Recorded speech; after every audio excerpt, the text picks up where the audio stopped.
श्री आत्मन सप्रेम जय जीव आदि मुनीश्वर योगेश्वर परम पूज्य सत्य सम्राट सदगुरुदेव सिमनी जी का वचनामृत से एक बूंद। एक आत्मा ही है पर सबका व्यक्तित्व अलग अलग है। एक ही आत्मा हमारे सब शरीरों में है। उसकी यह दशा है कि एक उंगली में भी कष्ट होता है तो हमारा सारा अंग उसे दूर करने के यत्नों में लग जाता है। पर आज संसार में हजारों भूखों मरे रहे हैं और हजारों जाड़े में फुटपाथ पर सो रहने के कारण जाड़े से मरे जा रहे हैं। पर मोहल्लों में सोने वालों को और खा खा कर बीमार पड़ने वाले मोटे सेठों को इन गरीबों की जरा भी चिंता नहीं है। सेठों की स्थापित की हुई पत्थर की मूर्तियों के लिए संगमरमर के विशाल महल या मंदिर हैं। उनके लिए 56 प्रकार का भोजन है। पर हजारों जीती जागती मूर्तियों के लिए मुट्ठी भर अन्न है। अन्न वस्त्र और घर से विहीन होकर हजारों मर रहे हैं। पर आज भी हजारों धनिक अपनी अपनी बेजान मूर्तियों के लिए विशाल से विशाल मंदिर और उनके लिए अनंत अन्न और धून जुटाने में लगे हैं। क्या इसके मस्तिष्क में भी वही दयालु और करुणा सागर ईश्वर है जिनका वर्णन मजहबी पुस्तकों में है? कभी नहीं। एक ही आत्मा अखंड रूप से यदि सबके मस्तिष्क में होती तो संसार की यह दशा ना होती जो आज है। और जाने दो, यदि एक ही आत्मा हमारे और तुम्हारे मस्तिष्क में होती तो यह मामूली सी बात बार बार हमारे समझाने पर भी तुम्हारी समझ में क्यों नहीं आती? हमारे दो एक शिष्य हमारे ही लेखों का मतलब समझा देने पर भी हमारी पुस्तकों के कुछ पृष्ठों का हवाल देकर कहते हैं कि फिर आपके अमुक पृष्ठों में ऐसा क्यों लिखा है। हम उन्हें बार बार उसका मतलब समझाते हैं फिर भी उनकी समझ में नहीं आता। हम जीवित हैं, हमारा ही लिखा हुआ वह लेख है। हम स्वयं शंका करने पर कह रहे हैं कि उसका यह मतलब नहीं है जो तुम समझ रहे हो। फिर भी वह पूछते हैं कि आपकी उस पुस्तक के उस पृष्ठ में और पुराने वेदांतियों की अमुक अमुक पुस्तक में ऐसा क्यों लिखा है?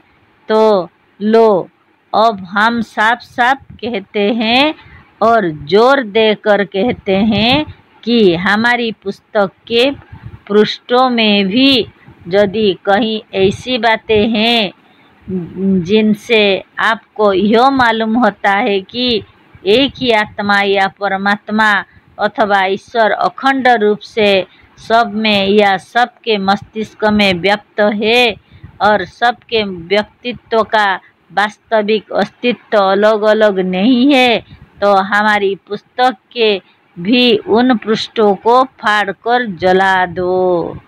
हम पक्षपात करना नहीं जानते। यदि हमने भी असत्य बात कही, लिख डाली या कह डाली है तो उसे ना मानो। यदि हम अपनी ही पुस्तकों और बातों के विषय में ऐसा कह रहे हैं तो दूसरों के विषय में दूसरा क्यों कहेंगे? चाहे कोई दूसरा कितना ही बड़ा ज्ञानी या वेदांती क्यों ना हो, यदि उसने कहा है कि एक आत्मा या परमात्मा या ईश्वर अखंड रूप से एक रस सब में वर्तमान है और प्रत्येक जीवधारी का जीवन, जीव या आत्मा का व्यक्तित्व अलग अलग नहीं है, तो यह नितांत झूठ है। ऐसे लेखों और पुस्तकों को अपने हाथों से उनके सामने ही जला दो, जिससे वह फिर तुम्हारे मस्तिष्क को खराब ना करे। और नहीं, यदि इतना कहने और समझाने पर भी और हमारा शिष्य होने पर भी तुम्हें हमारी यह बात समझ में नहीं आ रही है, तब भी यह क्यों नहीं समझ लेते कि गुरु और शिष्य के मस्तिष्क के भीतर एक ही आत्मा नहीं है। यदि एक ही होते तो गुरु के इतना साफ समझाने पर भी यह बात क्यों नहीं समझ में आती जो इतनी साफ है। एक बात है और वह यह है कि स्पष्ट रूप से आत्मज्ञान होने के लिए ही योग है। योग साधन से अपनी आत्मा के सच्चे स्वरूप का ज्ञान होता है, जिससे आत्मज्ञानी शिष्यों का सच्चा ज्ञान दृढ़ होता है और शिष्यों को सच्ची मुक्ति प्राप्त होती है, क्योंकि बिना सच्चा ज्ञान हुए सच्ची मुक्ति नहीं प्राप्त होती है। गुरु के प्रति सच्चा और अटल प्रेम उसी समय होता है जब सच्ची समाधि लग जाती है और साधक कुछ समय के लिए सचमुच स्वरूपस्थ होने लगता है।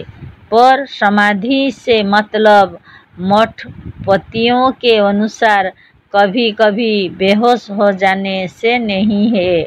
गुरु के सच्चे प्रेम से यदि धन, भूमि और मठ की लालच आपको गुरु से अलग कर रही है, तो यह सिद्ध है कि उस गुरु की बतलाई प्रणाली से आपको ना अभी सच्ची समाधि लगी है और ना आपको अपने गुरु के बताए हुए ज्ञान से सच्चा ज्ञान हुआ है।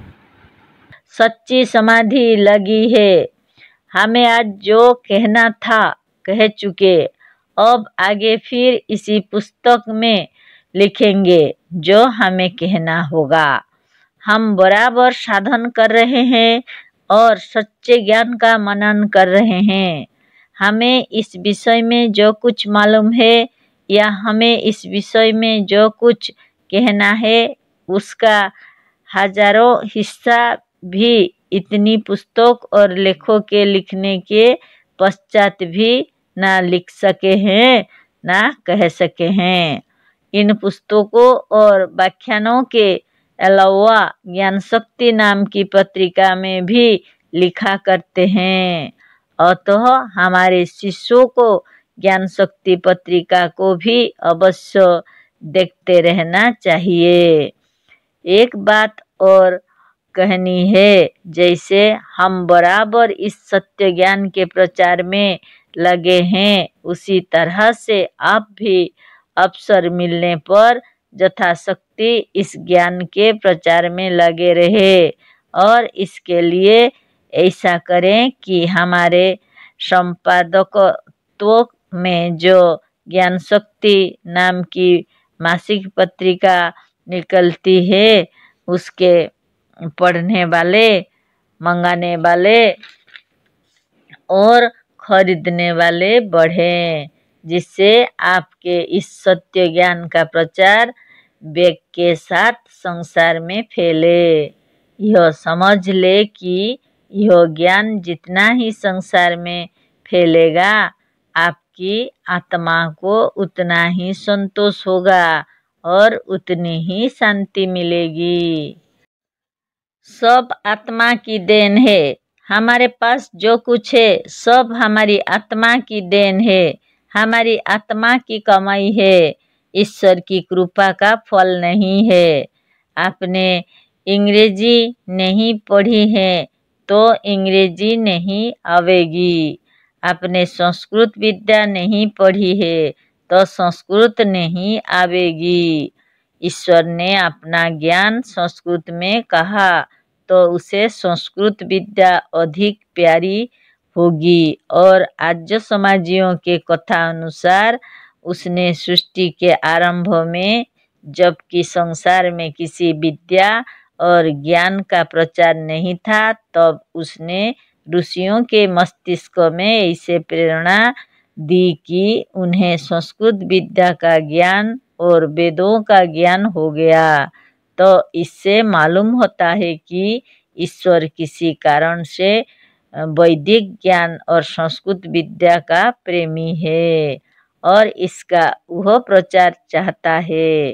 तो आज वह क्यों नहीं सबके मस्तिष्क में ऐसी प्रेरणा देता है कि सबको संस्कृत विद्या, वैदिक ज्ञान और वेद मंत्रों का अर्थ अनायास ही अवगत हो जाए। पर यह नहीं हुआ। इसके बदले हुआ यह है कि संस्कृत भाषा का ज्ञान सबको सबसे अधिक कम है और वेद मंत्रों का अर्थ तो एक तरह से लाखों संस्कृत जानने वालों में से किसी एक को भी कठिनता से मालूम है। आर्य समाजी लोग स्वामी दयानंद के वैदिक ज्ञान की बड़ी प्रशंसा करते हैं, पर हमने अपने अथर्ववेद सूक्ष्म, यजुर्वेद सूक्ष्म और ईशावास्य उपनिषद नाम की पुस्तकों में उन वेदों के मंत्रों का अर्थ करते हुए दिखलाया है कि स्वामी दयानंद ने तो और अधिक वेद मंत्रों का अशुद्ध अर्थ किया है। क्या ईश्वर वेद मंत्रों का या उसके ज्ञान का प्रचार नहीं चाहता है? यदि चाहता है तो उसने सरल भाषा में क्यों नहीं प्रकट किया और प्राचीन काल के ऋषियों के मस्तिष्क में ऐसी प्रेरणा क्यों नहीं दी कि वे ऋषि वेद मंत्रों का सरल अर्थ भी कर देते?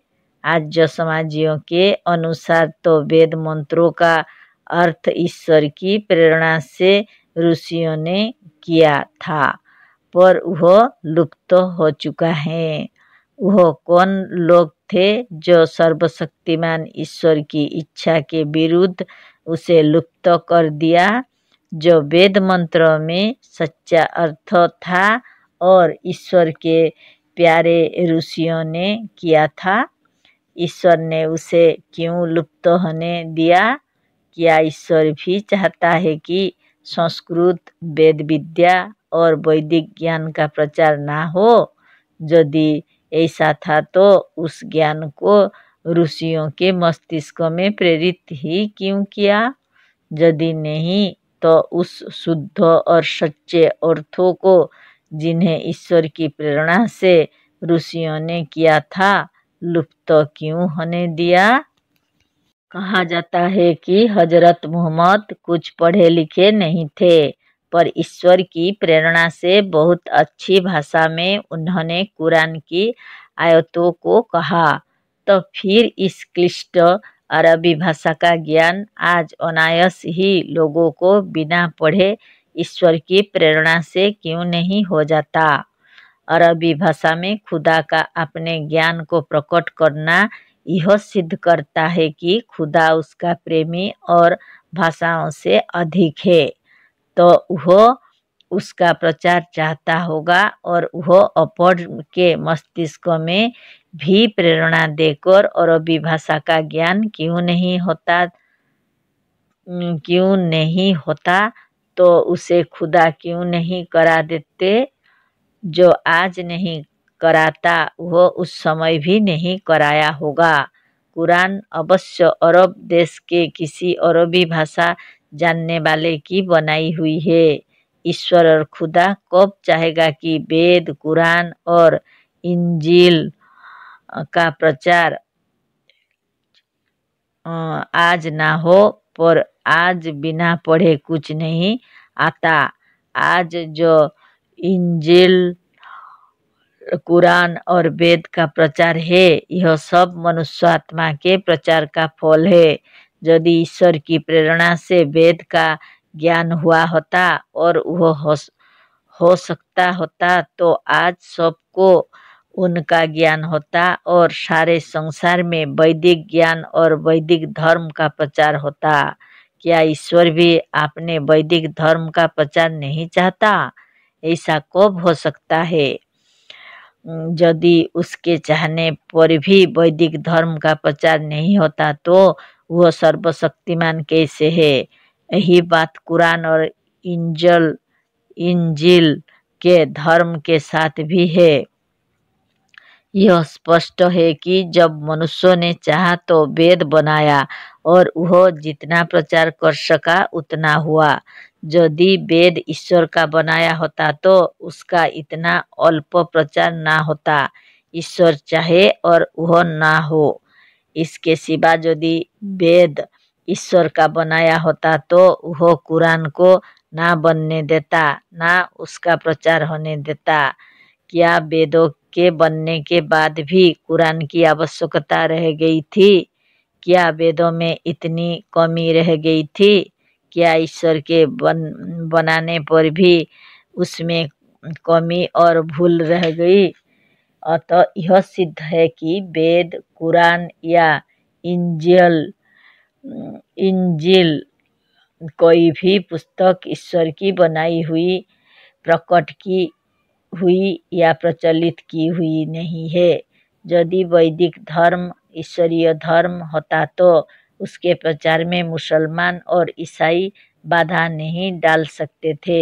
1000 वर्ष पहले वह बराबर पुस्तकें बनाया करता था, पर वही ईश्वर अब क्यों नहीं बनाता? थक गया या मर गया?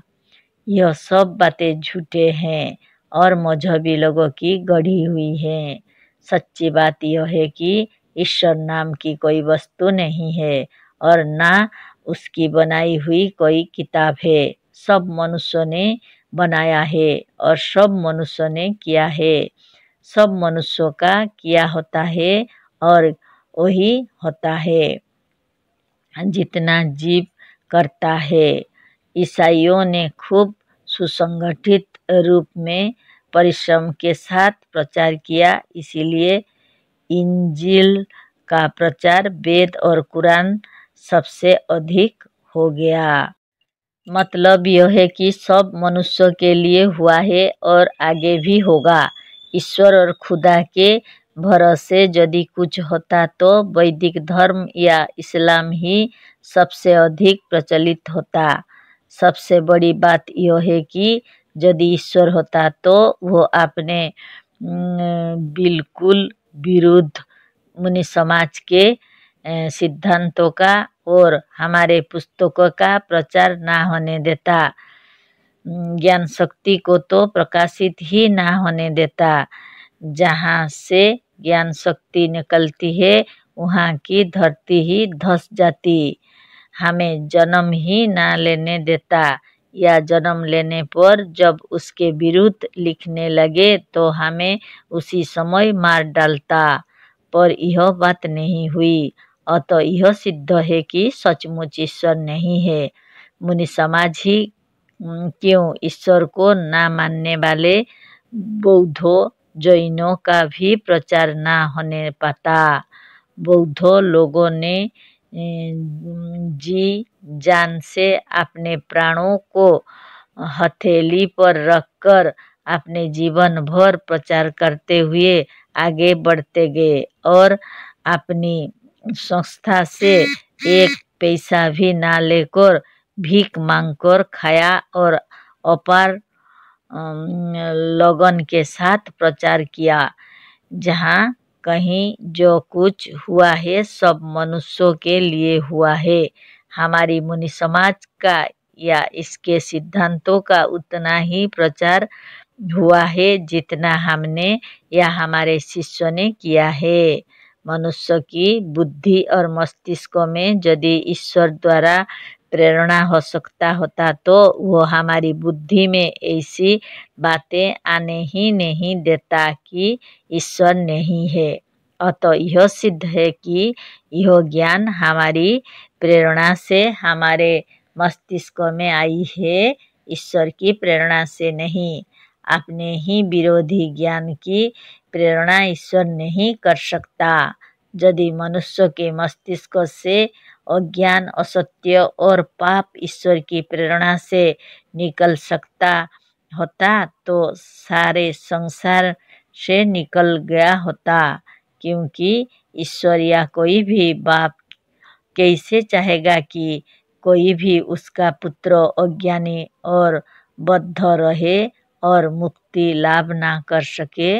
अतः ईश्वर का भरोसा छोड़कर ज्ञान उपार्जन के लिए पुरुषार्थ करो और अपनी उस आत्मा का ज्ञान, उसकी प्राप्ति, परिचय और साक्षात्कार करने के लिए योग का साधन करो और सद्गुरु से उस आत्मज्ञान को प्राप्त करो, जिससे सच्ची मुक्ति मिलती है।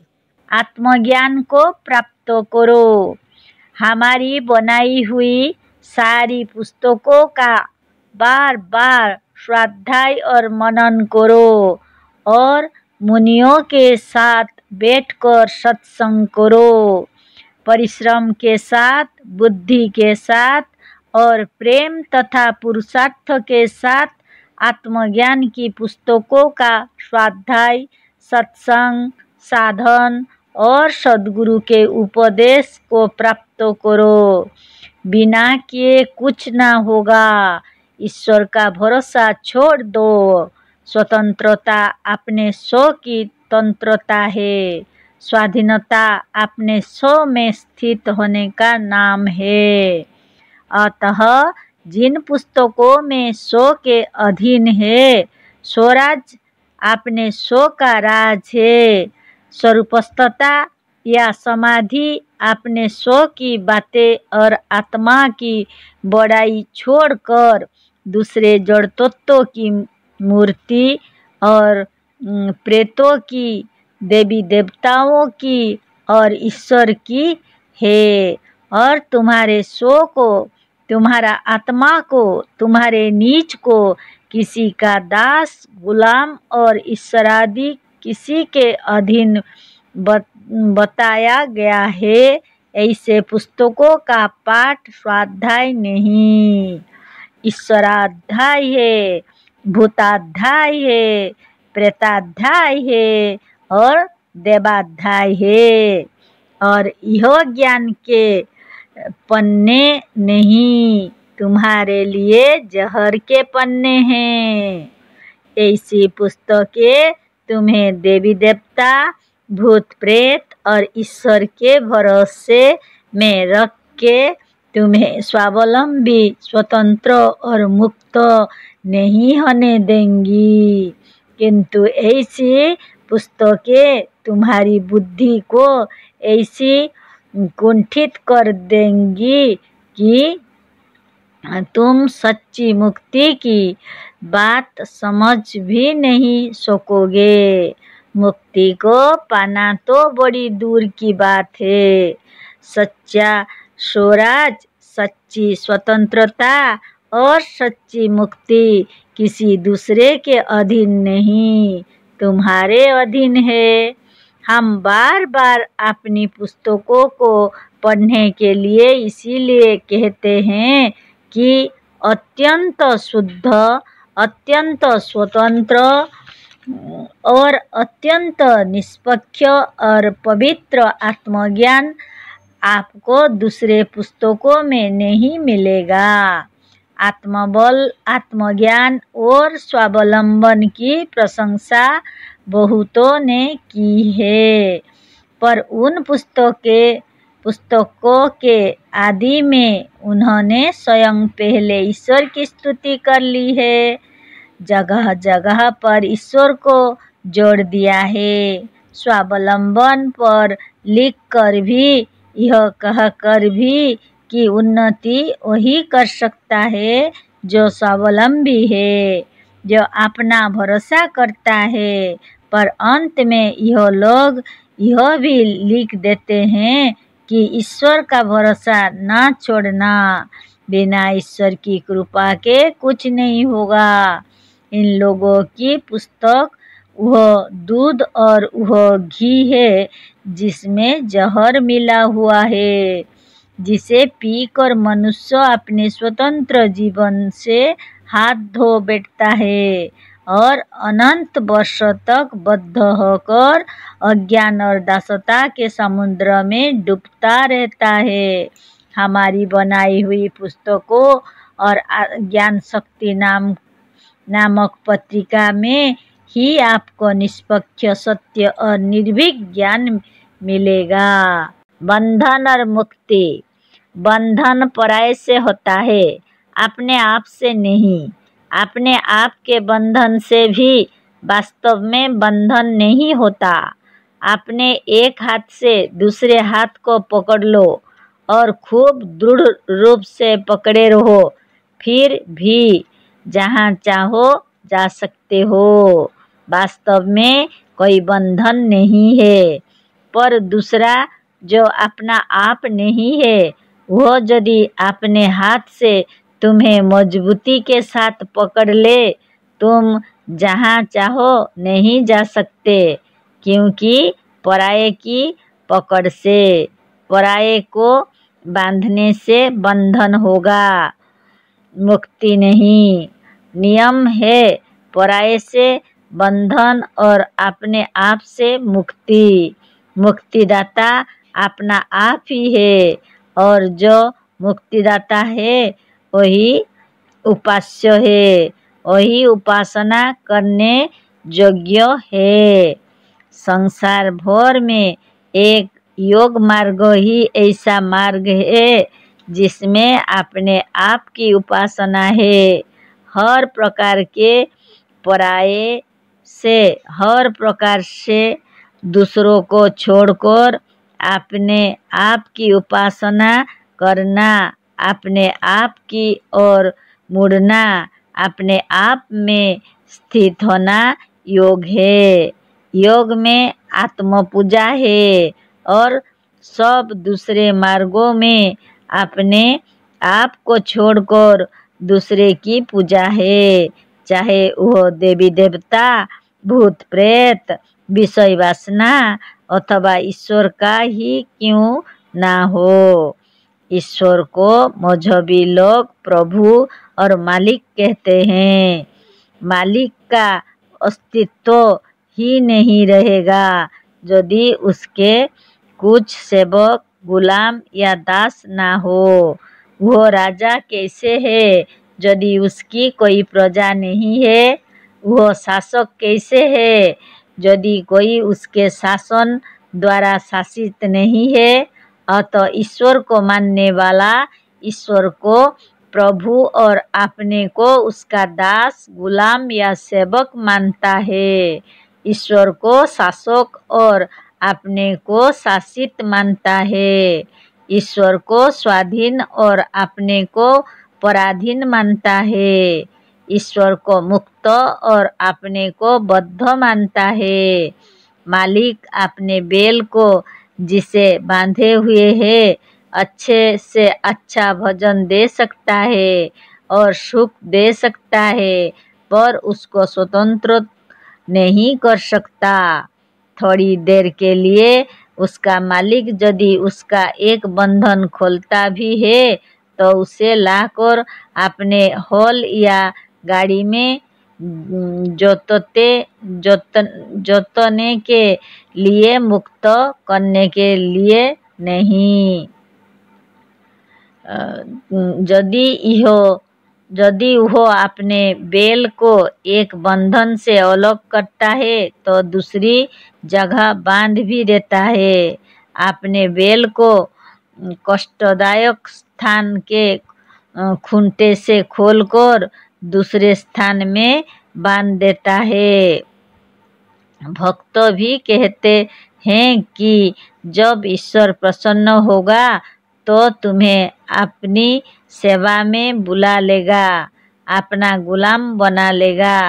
अपने बैल को उसका मालिक सब सुख देकर भी स्वतंत्र नहीं कर सकता। सुख भी अपने बैल को मालिक इसीलिए देता है जिसमें वह अधिक दिन तक जीवित रहकर उसका काम कर सके, उसकी गुलामी कर सके। अतः पूर्ण स्वतंत्र होने के लिए बैल को अपनी रस्सी स्वयं जत्न करके तोड़ना होगा। मुक्त होने के लिए अपनी शक्ति और अपने स्वरूप को जानकर अपने उस खूंटे को स्वयं तोड़ना होगा जिसमें वह बंधा है। भीख मांगने से भीख मिल सकती है, सच्ची मुक्ति नहीं। सच्चा स्वराज और सच्ची स्वतंत्रता नहीं मिल सकती। मुक्ति, स्वराज और स्वतंत्रता अपने पुरुषार्थ से मिलती है, दूसरे की कृपा से नहीं, चाहे वह ईश्वर ही क्यों ना हो। तुम सबका बंधन तोड़कर भी अपनी ही कल्पना और अज्ञान से एक बहुत बड़े सर्वशक्तिमान और सर्वव्यापक मालिक के बंधन में पड़ गए हो। उसे हमारे बनाई हुई ज्ञान से तोड़ना होगा। जब तक ईश्वर को अपने मस्तिष्क से निकाल कर फेंक नहीं देते तब तक सच्ची मुक्ति नहीं मिल सकती। केवल राजनीतिक शासकों को हटा देने ही से सच्चा स्वराज नहीं मिलेगा। मुनि समाज की स्थापना हमने कोई मजहब तथा हमारी पुस्तकें चलाने के लिए नहीं की है। इसकी और इस ज्ञान शक्ति की स्थापना ईश्वर को निकालकर ज्ञानाग्नि और जोगाग्नि को प्रज्वलित कर फूंक देने के लिए हुई है। जिस दिन या जिस समय तुम्हारे हृदय से मजहब, राजनीति और ईश्वर सचमुच निकल जाएगा, उसी दिन या उसी समय तुम्हें सच्ची मुक्ति, सच्चा स्वराज और सच्ची स्वतंत्रता मिल जाएगी। इसे जान लो। अब आज इस समय हम अपने लेख को समाप्त करते हैं। यह ज्ञान बहुत ही स्पष्ट है, इसका मनन करो। इस पर एकांत में बैठकर अपनी स्वतंत्र और निष्पक्ष बुद्धि से विचार करो, बात समझ में आ जाएगी। इसे स्पष्ट रूप से समझने के लिए हमारी बनाई हुई पुस्तक सच्ची शांति, सच्ची मुक्ति और सच्चा स्वराज प्राप्त करने का उपाय अवश्य देख ले। बल्कि ऐसी पुस्तकों का नित्य थोड़ा थोड़ा पाठ करे। राजनीतिक नेता और मजहबी नेता जो कुछ तुम्हारे लिए करता है वह इसीलिए करता है जिसमें वह तुम्हें मूर्ख बनाकर तुम्हारा वोट, तुम्हारी भक्ति, सहानुभूति और संपत्ति प्राप्त करता रहे। किसी के शासन का भरोसा चाहे वह राजनीतिक शासक का हो या ईश्वर का हो, तुम्हें स्वावलंबी, स्वाधीन और सुखी नहीं होने देगा। ईश्वर और राजनीतिक नेता तुम्हारे मानने और बनाने से हैं, अतः इनसे मुक्त होना कठिन नहीं, तुम्हारे ही हाथ में है। वाचस्पति शब्द का अर्थ। वाचस्पति शब्द का अर्थ कभी ईश्वर हो भी नहीं सकता। कारण यह है कि वाचस्पति शब्द वाचः और पति इन दोनों के योग से बना है, अतः इसका अर्थ हुआ वाणी का पति या रक्षक। वाणी का पति या रक्षक आत्मा ही है, ईश्वर नहीं। देखिए, आत्मा के निकल जाने पर तुरंत बोली सब बंद हो जाती है। सर्वव्यापक होने से ईश्वर तो मृतक में भी है, पर वह शरीर के वाणी को रक्षा नहीं कर सका, और जीभ के निकलते ही बोली बंद हो गई। इस शरीर में जब तक आत्मा या जीव रहता है तभी तक यह शरीर बलता है। जीभ के निकलते ही वाणी बंद हो जाती है। अतः यह सिद्ध है कि वाणी का रक्षक, पालक या पति जीवात्मा है, ईश्वर नहीं। पक्षपात छोड़कर विचार करो। पारक्षेणो टू प्रोटेक्ट धातु से पति शब्द बना है। राजा का नाम भूपति या भूपति भी इसीलिए पड़ा है कि वह भू अर्थात पृथ्वी की रक्षा करने वाला है। अतः वाचस्पति शब्द का अर्थ किसी भी तरह से ईश्वर नहीं हो सकता है। वाचस्पति का अर्थ ईश्वर करना मजहबी लोगों की मूर्खता पूर्ण घोर पक्षपात है। अब इस वेद मंत्र के त्रिसप्ता शब्द का अर्थ सुनिए। 3 × 7 3 गुणे 7 व 7 गुणे 3 21 होता है। यह 21 क्या है? जैसे 3.5 हाथ वाले से मतलब शरीर से होता है, उसी तरह 21 से मतलब 21 चतुरंगुल चाव वाले शरीर से है। 21 संख्या का यही महत्व है कि यह शरीर चाहे कितना हो बड़ा या कितना हो छोटा हो, अपने चतुरंगुल या चाव से 21 चतुरंगुलों का ही होता है। जैसे सबका शरीर अपने हाथों से 3.5 हाथ का ही होता है, बड़ा छोटा नहीं।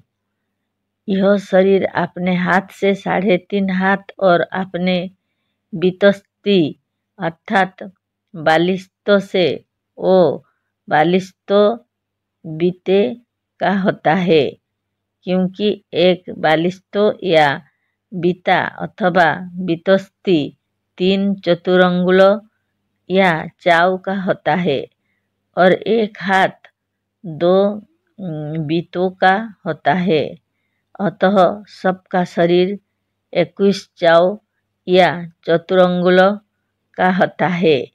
इस मंत्र का अन्वय इस प्रकार से है कि ये त्रिसप्ता विश्वा रूपाणि बिभ्रतः पारयन्ति तेषां बला अद्य वाचस्पतिः मे त्वन्नो दधातु। जो 21 चाव वाले सब मूर्तियों को अर्थात शरीर को धारण करके उसे गतिशील करता है, उसके बल को आज वाचस्पति मेरे शरीर के भीतर धारण कराओए। 21 चाव वाला मनुष्य ही शरीर होता है, दूसरा नहीं। विश्वा रूपाणि का अर्थ हुआ समस्त रूपों को अर्थात मूर्तियों को या शरीरों को। अब इन 21 चाव वाले तमाम मूर्तियों को अर्थात शरीर को कौन गतिशील करता है? क्या शरीर में गति ईश्वर के कारण होती है? कभी नहीं। यदि ईश्वर के कारण तमाम शरीर गतिशील या गतियुक्त होते तो जीव के निकल जाने पर मृतक शरीर भी गतिशील व गतियुक्त होता, क्योंकि जीव के निकल जाने पर भी मजहबी लोगों के कथा अनुसार ही सर्वव्यापक ईश्वर तो मृतक शरीर में भी है ही, और उसके रहने पर भी केवल एक जीवात्मा के निकल जाने से वह चल फिर नहीं सकता। अतः यह सिद्ध है कि शरीर जो बल शरीर जो चल फिर रहा था वह आत्मा के कारण, ईश्वर के कारण नहीं। अतः इस मंत्र में जो यह कहा है कि जो 21 चाव वाले शरीर को चला रहा है उसके बोल को अर्थात आत्मबोल को आज हमारे शरीर के भीतर आत्मदेव धारण करावे। कोई 21 का अर्थ 21 चाव ना करके 10 प्राण प्लस दोराई 10 इंद्रिय प्लस और एक मन को मिलाकर 21 जोड़ते हैं। ऐसा मानने पर भी कोई भेद नहीं पड़ता है। ऐसा मानने पर इसका अर्थ होगा कि जो 10 प्राणों 200 इंद्रियों और एक मन इन 21 को चलाता है उसके बोल को वाचस्पति मेरे शरीर के भीतर धारण करावे। अब सोचना यह है कि 200 प्राणों और इंद्रियों और मन को चलाता है जीव या ईश्वर। यदि इन प्राणों और इंद्रियों को ईश्वर चलाता होता तो शरीर में से जीव के निकल जाने पर प्राणों की गति बंद ना होने पाती। ईश्वर के पक्षपात के कारण अंधे मत बनो। प्राण ही नहीं, जीव के निकल जाने पर 200 इंद्रियों की गति या क्रिया बंद हो जाती है। जीव के निकल जाने पर ना आंख देखती है, ना कान सुनता है, ना वाणी बोलती है, ना जीभ चखती है, ना त्वचा छूती है, ना हाथ ग्रहण करता है, ना गुदा और मूत्रेंद्रिय मल मूत्र त्याग करती है और ना पैर चलता है। शरीर में गति का बल देने वाली आत्मा है, ईश्वर नहीं। शरीर को जो शक्ति मिलती है आत्मा के कारण, आत्मा के निकल जाने पर आज तक ईश्वर इसमें शक्ति नहीं दे सका। यद्यपि इन मजहबी लोगों के मतानुसार सर्वव्यापक होने से ईश्वर मृतक शरीर में भी है। अतः जो मजहबी ईश्वर किसी शरीर में कभी शक्ति नहीं दे सका ना देता है उससे यह कहना कि हमारे शरीर में बोल दो यह व्यर्थ है। कम से कम आत्मज्ञानी ऋषि मुनि कभी ऐसा नहीं कह सकते हैं। इन मंत्रों का कहने वाला यदि ईश्वर को माना जाए तो भी यह नहीं बनता। ईश्वर क्यों ईश्वर से कहेगा कि मेरे शरीर में बल को धारण कराओ? क्या ईश्वर में भी बल की कमी है? क्या ईश्वर के भी शरीर है? क्योंकि इस मंत्र में कहा है कि मैं तन्नो बला ददातु, मेरे शरीर को बल धारण कराओ। कहने वाला जब अपने शरीर के लिए बल मांगेगा तभी मेरे शरीर के लिए कहेगा।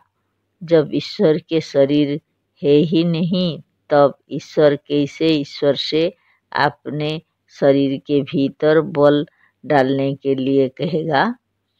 ईश्वर ही वाचस्पति रूप से ईश्वर से कह रहा है कि मेरे शरीर में बल धारण कराओ। इस मंत्रों को ईश्वर ने नहीं ऋषियों ने कहा है। हम ज्ञान शक्ति के गतांकों में बहुत ही प्रबल प्रमाण और युक्तियों को देकर सिद्ध कर चुके हैं कि चारों वेदों में कोई ऐसा मंत्र नहीं है जिसमें ईश्वर का वर्णन हो या जिसमें ईश्वर सिद्ध होता हो। इस मंत्र से ईश्वर को सिद्ध करने के लिए अकेला वाले सन्यासी का दौड़ना या कूदना व्यर्थ है। प्रजापति कौन है?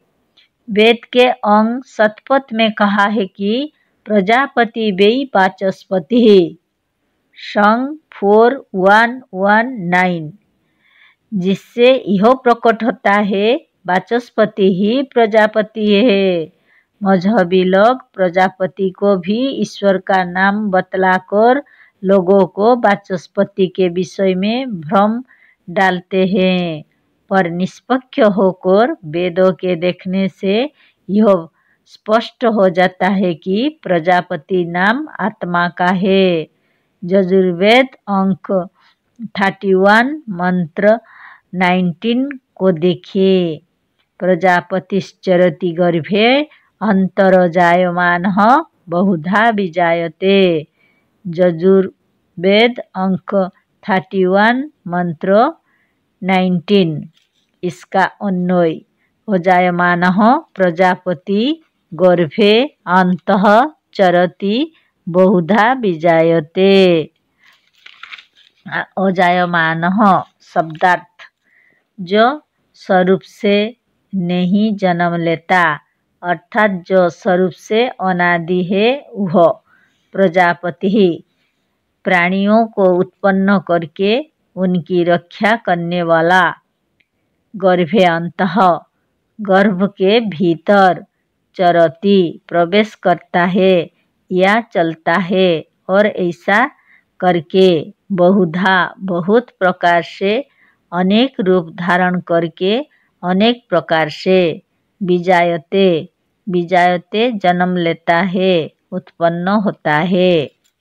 भावार्थ, यद्यपि यह स्वरूप से अनादि या अजन्मा है, फिर भी यह प्रजापति जो प्राणियों की रक्षा करने वाला है, गर्भ के भीतर प्रवेश करके या जा करके अनेक रूप में जन्म लेता है। अब आर्य समाजी सोचे कि जब उनके मतानुसार ईश्वर गर्भ में आकर अनेक रूप में जन्म नहीं लेता, तो प्रजापति का अर्थ ईश्वर कैसे होगा। मंत्र में साफ तौर पर कहा है कि चरति गर्भे अंतः बहुधा विजायते, जिसका अर्थ होता है कि जाता है गर्भ के भीतर और अनेक रूप में जन्म लेता है। अब आप ही सोचे कि प्रजापति का अर्थ ईश्वर कैसे होगा। यह वचन हमारा नहीं, वेद का ही का है। वैदिक कोश निर्घंटु में प्रजापति का अर्थ कहीं ईश्वर नहीं है। उस आर्य समाजी ने इसी यजुर्वेद के एक मंत्रों का और नाम लिया है, जो निम्नलिखित प्रकार से है। स पर्जगाच्छ्रोक्रम कायमः व्रणं स्माविरं शुद्धं पापविद्धम्। यजुर्वेद अंक 40 मंत्र 8। स उह परि अगाथ सब और है, शुक्रम बीजवान, अकायम वह शरीर नहीं है, अव्रणम वह कटा फटा या छेद वाला नहीं है, अस्मावीरम वह स्नायु वाला भी नहीं है, शुद्धम शुद्ध है, अपापविद्धम वह पापविद्ध भी नहीं है, वह अबद्ध है। इस मंत्र में भी आर्य समाजी गण ईश्वर का सपना देखा करते हैं और यह मंत्र कहकर लोगों को भ्रम में डालते हैं। यह सब आत्मा के लिए है। गीता में आत्मा के लिए भी कहा है, नैनं छिन्दन्ति शस्त्राणि नैनं दहति पावक न चैनं क्लेदयन्तोपः न शशयति मारुतः। गीता में आत्मा के लिए भी कहा है, अच्छेद्य अयम अदाह्य अयम अक्लेद्य अशस्य एव च नित्यः सर्वगतः स्थाणुः अचल अयम सनातनः। अव्यक्तो अयम अचिंतो अयम अविकार्यो अयम उच्यते। मतलब यह है कि इस आत्मा को ना कोई छेद सकता है, ना उसको कोई जला सकता है, ना उसे कोई भिगो सकता है, ना सुखा सकता है, ना उसमें विकार है। आत्मा पांचों भूतों से बने शरीर में व्याप्त है, पर वह शरीर नहीं है। यदि आत्मा इन पांचों भूतों में व्याप्त होने से शरीर और साकार कहलाने लगे तो इन पांचों भूतों से बने हुए इस बड़े संसार में व्याप्त होने से मजहबी ईश्वर भी निराकार और अशरीरी नहीं कहला सकता। मजहबी लोगों के अनुसार जैसे पंचभूतों से बने इस शरीर में आत्मा व्यापक है, उसी तरह से पंचभूतों से बने इस संसार में ईश्वर व्यापक है। आत्मा का यदि छोटा शरीर है तो ईश्वर का बहुत बड़ा शरीर है। जैसे पंचभूतों से बने हुए संसार के उभड़ खाबड़ विकारवान और छिद्रों वाला और नाश वाला तथा दुर्गंध वाला होने से ईश्वर ऐसा नहीं है। उसी तरह से शरीर के छिद्रवान, नाशवान, पापविद्ध, दुर्गंधयुक्त होने से भी आत्मा शुद्ध और बुद्ध है। फोड़े और चोट शरीर में है, आत्मा में नहीं।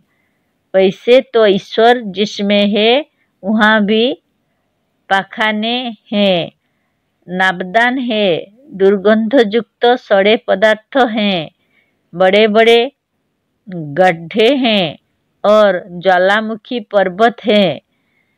यह सब होने पर भी जैसे मजहबी लोग ईश्वर को शुद्ध, पवित्र, निष्पाप और अकायम, अव्रणम और छिद्र रहित मानते हैं, उसी तरह सब कुछ शरीर में होते हुए भी आत्मा परमार्थ से या अपने साक्षात स्वरूप से अकायम और अव्रणम आदि है। अतः यह मंत्र आत्मा की ही प्रशंसा में है, जिसे हम भी मानते हैं। इस मंत्र में भी ईश्वर का वर्णन नहीं है। हमारी बनाई हुई पुस्तकों और सूक्ष्म यजुर्वेद तथा सूक्ष्म अथर्ववेद आदि को देखें और पक्षपात छोड़कर विचार करें। वेदों और वेद मंत्रों में कहीं ईश्वर का गंध तक नहीं है। मजहबी पक्षपात के कारण और वेदार्थ का ज्ञान न होने के कारण ही भ्रम से आर्य समाजियों और मजहबी लोगों को वेदों में ईश्वर का वर्णन दिखता है। कोई भी विद्वान अपनी बनाई हुई पुस्तकों को अपने ही बड़ाई से नहीं भर देता। न वेद ईश्वर के बनाए हुए हैं, ना वेदों में ईश्वर का वर्णन है और ना कोई वैदिक काल का ऋषि मुनि ईश्वर को मानता था। प्राचीन काल के मुनि और उनकी समाज अर्थात मुनि समाज और उस काल के साधु और संत योग साधन के प्रेमी अवश्य थे, पर ईश्वर और मजहबी ढोंगों का प्रेमी कोई नहीं था। स्वामी दयानंद ने स्वयं कहा है कि वैदिक शब्दों का अर्थ वैदिक कोश निर्घंटु के अनुसार होना चाहिए। हमने तो अपनी पुस्तक मुनि समाज और आर्य समाज में साफ लिख दिया है कि सत्यार्थ प्रकाश में और आर्य समाजियों में जितने शब्द ईश्वर के लिए प्रचलित है या लिखे हैं, किसी का अर्थ वैदिक कोश निर्घंटु में ईश्वर नहीं है, किंतु दूसरा ही दूसरा है। जहाँ जहाँ पर आर्य समाजियों के ईश्वर का दूसरा अर्थ है उसका पता हमने उस पुस्तक में दे दिया है। निर्घंटु भर में कहीं इन शब्दों का अर्थ ईश्वर नहीं है। यह वैदिक कोश निर्घंटु आर्य समाजियों के प्रेस वैदिक यंत्रालय अजमेर का छपा है और इसके संपादक स्वयं स्वामी दयानंद है। और स्वयं स्वामी दयानंद ने कहा है कि वैदिक शब्द का कोश ही निर्घंटु है। यह हो सकता है कि जिस शब्द का अर्थ निर्घंटु में नहीं लिखा है उसका अर्थ दूसरे उपाय से लगाया जा सकता है, पर ईश्वर के जितने नाम दयानंद स्वामी ने माने हैं उसमें से किसी एक का भी अर्थ ईश्वर नहीं है। इतने पर भी किसी आर्य समाजी का ईश्वर को लेकर व्यर्थ का बकवास करना सर्वथा निरर्थक है। स्वामी दयानंद ने अपने सत्यार्थ प्रकाश के जो संवत 1990 का छपा है, प्रथम समोल्लास के पृष्ठ 7 के 60 पंक्ति में लिखा है कि सामर्थ्य वाले का नाम ईश्वर है। संस्कृत के पंडित जानते हैं कि इस ऐश्वर्य धातु से ईश्वर शब्द बना है। ऐश्वर्यवान का नाम ईश्वर है। इसी से दिल्लीश्वर, भारतेश्वर, राजराजेश्वर और मंडलेश्वर आदि शब्द मनुष्य के लिए संसार में प्रचलित हैं। सत्यार्थ प्रकाश के भीतर स्वयं स्वामी जी ने प्रथम पृष्ठ के ऊपर ही लिखा है कि नमस्ते वायो तमेव प्रत्यक्षं ब्रह्मास्मि। वायु को नमस्कार है जो प्रत्यक्ष में ब्रह्म है। वायु त्वचा द्वारा प्रत्यक्ष होता है। यदि कोई आर्य समाजी कहे कि यहाँ वायु से मतलब इस वायु से नहीं है जो हमारे चारों तरफ और शरीर और भीतर है तथा हमारे त्वचा द्वारा प्रत्यक्ष हो रहा है, तो इसका उत्तर भी सत्यार्थ प्रकाश के उसी पृष्ठ में वर्तमान है। वहाँ स्वयं स्वामी दयानंद ने कहा है कि उपस्थितं परित्यज्यन् नोपस्थितं याच्यतः इति व्याधित्व न्याय। अर्थ, उपस्थित को छोड़कर अनुपस्थित की ओर दौड़ना व्यर्थ है, यही बाधित न्याय है। अतः प्रत्यक्ष वायु को छोड़कर जिसके बिना एक मिनट भी हम रह नहीं सकते और जो त्वचा द्वारा प्रत्यक्ष है, उस वायु का अर्थ ब्रह्म करना जो नित्यांत व्यर्थ है। देखो, ब्रह्म तो किसी इंद्रिय द्वारा प्रत्यक्ष नहीं होता। वेद या उपनिषद के इस मंत्र में साफ कहा है कि नमस्ते वायो तमेव प्रत्यक्षं ब्रह्मास्मि। हे वायो, तुम्हें नमस्कार है, तुम ही प्रत्यक्ष ब्रह्म हो। अतः यह वायु शब्द उस ब्रह्म के लिए नहीं है जो प्रत्यक्ष नहीं है। यही कारण है कि जिन आर्य समाजियों में हठ दुराग्रह नहीं था, वैसे हजारों आर्य समाज को छोड़कर मुनि समाज में आ गए हैं। हम आर्य समाजियों और उनके ईश्वर के ईश्वरत्व के खंडन में अनेक लेख प्रबल युक्तियों और प्रमाणों के साथ लिख चुके हैं। इनको पढ़कर भी यदि कोई अपना हठ और दुराग्रह छोड़ना नहीं चाहता तो जाने दो, उनके साथ व्यर्थ में माथापंची मत करो। उस आर्य समाजी सन्यासी ने एक मंत्र और लिखा है, उसका भी हम अर्थ आज ही इसी के साथ कर देते, पर यह मंत्र किस वेद का है और उस वेद में कहाँ लिखा है यह नहीं बताया है, अतः उसका अर्थ छोड़ देते हैं। पर रसोई बनाने वाला हांडी के 2-4 भात को निकाला हांडी भर के भातों की परीक्षा कर लेता है।